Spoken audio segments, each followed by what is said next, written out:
Per 2 settimane l'ipotesi dell'omicidio ha dominato il racconto pubblico sulla morte di Diana Canevarolo. Oggi però c'è un altro scenario che prende spazio nelle indagini ed è lo stesso legale della famiglia ad aprire una possibilità finora rimasta sullo sfondo, che non si sia trattato di un omicidio.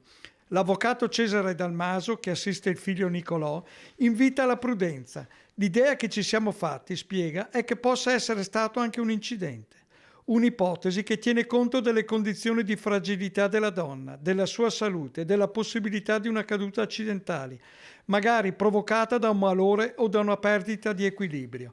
Secondo il legale della famiglia, Diana potrebbe essere inciampata, aver urtato contro elementi rigidi del cortile o delle pertinenze condominiali, riportando ferite gravi senza l'intervento di terze persone.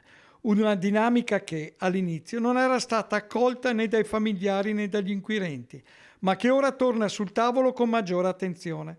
Resta il nodo centrale: stabilire l'origine delle lesioni. Saranno gli accertamenti medico-legali, le analisi tecniche e la ricostruzione degli ultimi movimenti della donna a chiarire se quei segni siano compatibili con una caduta oppure un'aggressione.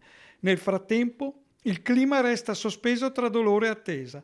Le fiaccolate di Vo e Torre di Quartesolo hanno restituito il volto di una comunità che chiede verità, non scorciatoie. La procura continua a indagare senza escludere alcuna pista e oggi, più che mai, vale solo una certezza: la verità non si costruisce sulle emozioni, ma sui fatti.